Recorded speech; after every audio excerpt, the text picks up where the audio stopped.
নমস্কার, with me ইউটিউবে আপনাকে স্বাগত। আমি সৌম্য। বরাবরের মতোই গল্প বলতে আপনাদের সঙ্গে অনেক দিন পর একটা নতুন ভিডিওতে। আর নতুন বছরের অনেক অনেক শুভেচ্ছা, অভিনন্দন, ভালোবাসা। নতুন বছরটা অনেক ভালো কাটুক।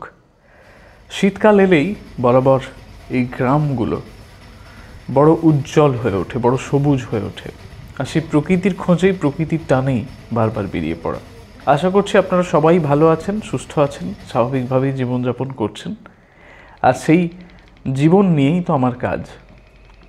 প্রতিটা মানুষ কিভাবে থাকেন, কেমনভাবে থাকেন, গ্রামের মানুষ যেগুলো কোর ভিলেজ বা একদম রিমোট এরিয়া, সেখানের মানুষজন কিভাবে বসবাস করেন। চোখ পড়লো একটা ইট ভাটা, একদম সদ্য ইট তৈরি করা হচ্ছে, আগের ভিডিওতেই আপনি চোখে আপনার পড়লো। এটাই গঙ্গা। এই গঙ্গা পেরিয়ে আমাদের শহর ছাড়িয়ে গ্রামে পৌঁছতে হয়।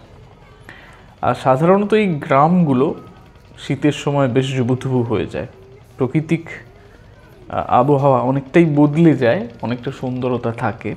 আর থাকে নতুন গুড়ের গন্ধ, আর থাকে সর্ষে ফুল, চোখে চোখে সর্ষে ফুলের মতোই মেজাজ। আর বড় বড় জাহাজ চলে যাওয়ার ফাঁকে ওই যে দূরে আসছে আমার ভেসেল বা ছোট্ট লঞ্চটি, তারপর ওর মধ্যে উঠবে আমার দু চাকার বাহনযান মানে বাইক, আর তারপর পৌঁছে যাওয়া শহর ছেড়ে গ্রামের পথে। চলুন আজ পায়ে পায়ে এক অন্য পরিবেশ আর অন্য শীতের হাতছানিতে একটু ঘুরে আসি।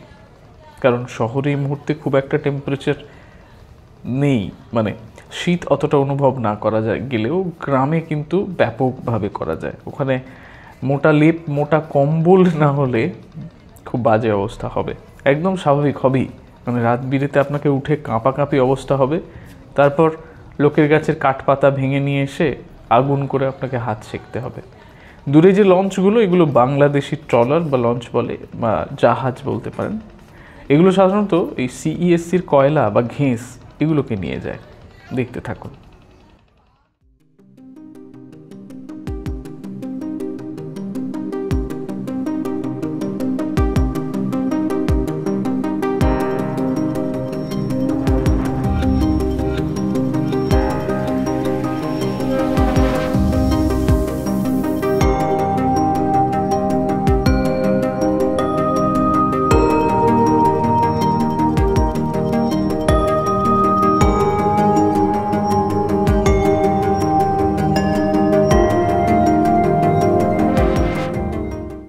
দারুণ শীত, অগ্রহায়ণ মাস, এবং এর শেষেই ইতু পুজোর ভাসান। গ্রামে এখন এই পুজো হয়। ছোট্ট খুঁড়ির মধ্যে নানা রকম গাছ দিয়ে গাছ তৈরি হয় এবং সেই গাছগুলোকে পুজো করা হয়। পরে সেগুলো অবশ্যই ভাসান দেওয়া হয়। আমি এর কারণ খুঁজে পাই না। যে নতুন চারা গাছগুলো জন্মায়, সেগুলোকে যদি সুন্দর করে বাগানে সাজিয়ে দেওয়া হয়, গাছগুলো বেঁচে যায় এবং সুন্দর মুহূর্ত তৈরি হয়। তো যাই হোক, এটা হচ্ছে দামোদর। দামোদরে একটি ছোট্ট খেয়া নৌকো আছে, ডিঙি নৌকো বলা যায়। মানুষজন এপার ওপার হয়ে যান সহজেই। আর তাই আমরা উঠে পড়লাম সেই ছোট্ট খেয়াতে, বেশ কয়েকজন বন্ধু মিলে। রয়েছে মাঝি ভাই, এক ঝলক তাকেও দেখিয়ে নিলাম। আর যেতে যেতে ওপারে আমরা কিছু মুহূর্ত তৈরি করব। গ্রামের মেলার ঐতিহ্য অসাধারণ। আমরা যখন এপারে এলাম চা খেতে, বিকেল গড়িয়ে গেছে। সেই মুহূর্তে মনে হলো যে এইসব মানুষগুলোর সাথে যদি আমরাও সেই মেলায় একবার ঢু মারি, খুব একটা মন্দ হয় না। গ্রামের মেলার মেজাজ অনবরতই সুন্দর, খুব সুন্দর। একবার যদি মেলায় যান, আপনি হারিয়ে যাবেন। দুপাশে নানা রকম খাবার দাবারের পসরা, থাকছে জিলিপি, থাকছে অনেক কিছু। গ্রামে কার্তিক পুজোর ঢল আছে, তাই কার্তিক ঠাকুরগুলোকে খুব সুন্দর করে সাজিয়ে দেওয়া হয়েছে। এখন চলছে জিলিপি ভাজার পর্ব। গোল গোল করে গরম তেলের মধ্যে একটা চালের মণ্ড গুলে সুন্দর করে জিলিপি বানানো হচ্ছে। এবং এই জিলিপি যখন ভাজা হয়ে যাবে, লাল লাল হয়ে যাওয়ার পর উল্টে পাল্টে সেগুলোকে নলেন গুড়ের রসে চুবিয়ে নেওয়া হবে। রঙটাও বেশ সুন্দর হয়ে যাবে এবং তারপর সেটা বিক্রিযোগ্য হবে। মানুষজন চেটে পুটে খাবেন এই শীতে গরম নলেন গুড়ের জিলিপি। আহা, স্বাদই আলাদা। মেলায় নানা রকম মানুষের সঙ্গে দেখা হলো। কোনো মানুষ সামান্য একটু রিলিফের জন্য চলে আসছেন মেলায়। পরিবার নিয়ে সময় কাটাতে অনেকে আসেন।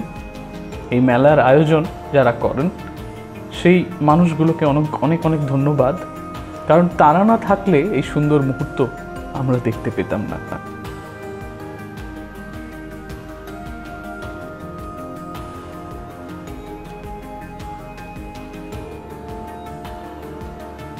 এই মেলায় এখনও গ্রামের নানা রকম শিল্পীদের দিয়ে গান গাওয়ানোর আয়োজন আছে, যারা এখনও সেই ঝাঁ চকচকে দুনিয়ার মানুষজনগুলোকে বা শিল্পীগুলোকে তুলে নিয়ে এসে প্রচুর পয়সা খরচা করে সঙ্গীত জমজমাট আড্ডা হয়তো জমাতে পারেন না, তবে যেটা পারেন সেটা আশ্চর্যময়, খুব একটা কম কিছু নয়।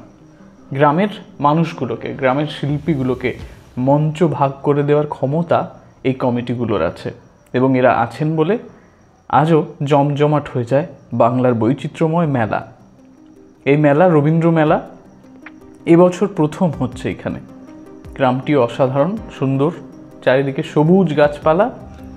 সন্ধে নেমেছে মানুষের ঢল, তবে সেই খুব ভিড় হয়ে যাওয়া মানুষের ঢল এখানে নেই, কারণ শীতে সন্ধ্যের পর মানুষজন খুব কমই বেরোন গ্রামের পথে। তবে যে মানুষগুলো আসেন তারা বেশ সুন্দর করে মেলাটাকে উপভোগ করেন। আর গরম জিলিপি ভাজা আমরা ক্যামেরা একরকম সরাতেই পাচ্ছি না। এই ভদ্রলোক সম্ভবত পাঁশকুড়া থেকে এসছেন, মেদিনীপুরের আরও একটা প্রত্যন্ত গ্রাম শহর। এইবার জিলিপিগুলো ভাজা হয়ে গেছে, রসে চুবিয়ে দেওয়া হচ্ছে। এবার ওই ভাই ছান্তায় করে সেই জিলিপি সাজিয়ে দেবেন, এবং আমরাও কিছুটা জিলিপি কিনে নিয়ে বাড়ি ফিরব, কারণ বাড়ির লোক জিলিপি এখনও খেতে পছন্দ করেন। শহর কিংবা গ্রাম, জিলিপি আমাদের কাছে আজও জনপ্রিয়, এবং আশা করি এই যতদিন মেলার বৈভব থাকবে ততদিন জিলিপির রসনা কমবে না, বরং আরও বেড়ে উঠবে।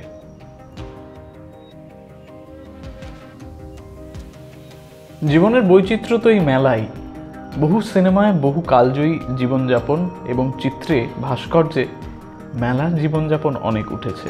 ছোটবেলায় পড়তে বসে আমরা মেলা নিয়ে রচনাও লিখেছি, কারণ এখানেই মানুষের সঙ্গে মানুষের মিশেল আর আন্তরিকতা ফুটে ওঠে। চলুন গ্রামে। ব্রিজটা হয়ে গেছিল, তারপর ভেঙে গেছে, তো হঠাৎ দেখে সর্ষে বাগান দেখতে পেলাম, প্রচুর সবজি হয়েছে। So let some videos. প্রচুর সর্ষে ফুল। হ্যাঁ, হাঁটতে হাঁটতে যাই কিছুটা। প্রচুর সবজি আছে এখানে। হ্যাঁ, এগুলো সব ওলকপির গাছ। তো স্যার ওলকপি, সামনে বড় বড় বাঁধাকপি আছে, অ্যান্ড এগুলো সব ওলকপির গাছ। আই থিঙ্ক সো দ্যাট জলের পাইপ পড়ে ফেলে যায়। এই তো সর্ষে ফুল।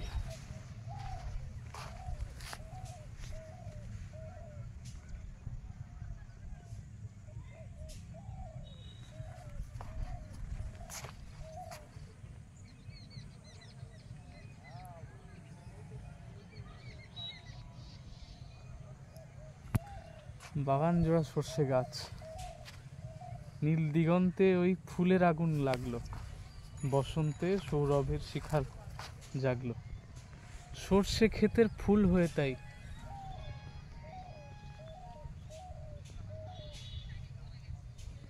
অসম্ভব সত্যি, অসম্ভব সুন্দর।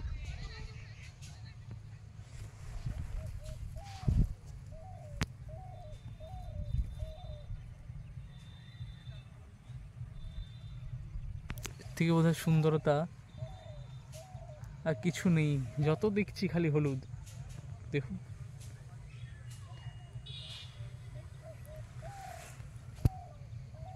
আদিগন্ত সবুজ আর হলুদের খেলা, যেন ভ্যান গগ কোনো ছবি এঁকে গেছেন, তাই না? হ্যাঁ বন্ধুরা, এই প্রকৃতির শোভা, এই হচ্ছে অদ্ভুত প্রকৃতির মিষ্টতা। ভ্যান গগের সেই আবর্ণ হলুদ, প্রচুর মানুষ, কাজ করছেন। একটা সুন্দর শীতের মিষ্টি সকাল, আর এত সবজি, এত চাষ, সবুজ চারিদিকে, মনটা মুগ্ধতায় ভরে গেল। দেখুন, আর একটু কাছে এগিয়ে গেলে হয়তো কিছু মূলো ফুল দেখা যাচ্ছিল, কিন্তু ওখানে যাওয়ার রাস্তাটা কিভাবে সেটা আমার জানা ছিল না। হ্যাঁ, প্রচুর সবুজ। মূলো ফুলের জায়গাটা কিভাবে যাওয়া যায়? ওই যে সামনে কিছু সাদা ফুল ফুটে আছে, এগুলো সব মূলো ফুল।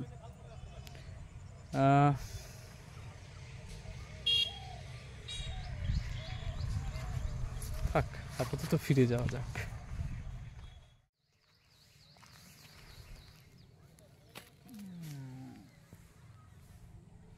সুন্দর।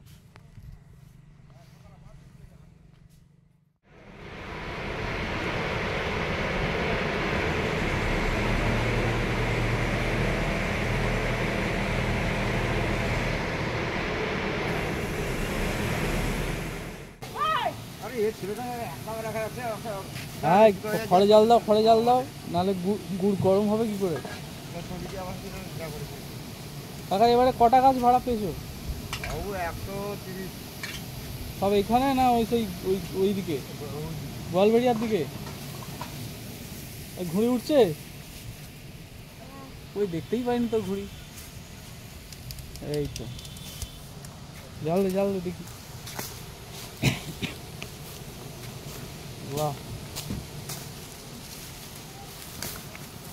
পড়াশোনা করিস তো? কোন ক্লাস? 6-এ উঠবো। এই সাবা, কোথায় বাড়ি তোদের? ময়না খেজুরি। খেজুরি, আমার এক বন্ধুর বাড়ি ওখানে, জানিস তো?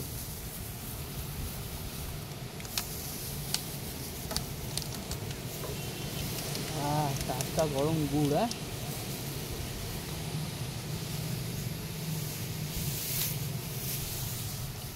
কাকিমা এবারে এটা কালকের গুড় না আজকে? কালকের তাহলে গরম হবে না? না, 1 কিলো। কত ঝুড়ি? 1 কিলো হয়ে গেল? হ্যাঁ, এটা 500-র বোতল 1 কিলো হয়ে গেল কি করে? 500 বোতল ভুলো না, কথা বলনি। এটা 1 কিলো থামস আপ বোতল তুমি বলনি।